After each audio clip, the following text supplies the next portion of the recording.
হায়াত মৌতের মালিক আল্লাহ, ন্যূনতম সিকিউরিটি নিয়ে চলাও হলো সুন্নাহ।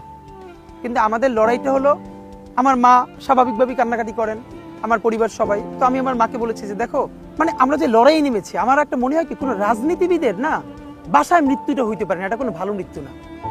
যিনি রাজনীতি করেন, যিনি লড়াই করেন, যিনি বিপ্লবী, যিনি সংগ্রামী, তার মৃত্যুটা হবে একটা সংগ্রামের মধ্য দিয়ে, একটা রাজপথে, একটা গ্লোরির মৃত্যু।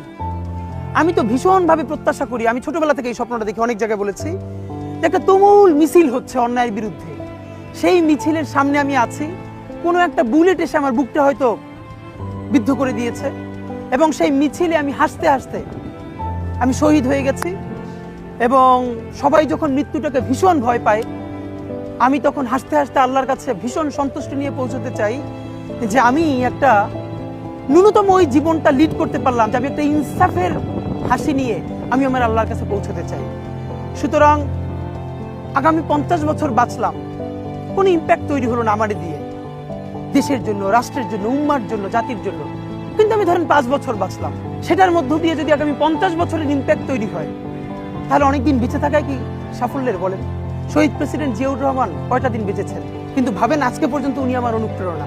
হাঁটতে হাঁটতে আমার পা ফুলে যায়, আমি, আমার টিম, সেদিনকে ব্যাগের মধ্যে জুতো নিয়ে তারপরে একটা শপিং মলে ঘুরছিলাম, মানে পা ফুলে গেছে, পা জুতোয় ঢুকাতে পারছিলাম না। তো জিয়াউর রহমানের একটা ওনার গল্প মনে পড়ছিল, যিনি মাইলকে মাইল যখন হাঁটতেন, ওনার সাথে স্টাফদের পা ফুলে যেত, কিন্তু ওনার তো আর্মি ট্রেনিং আছে।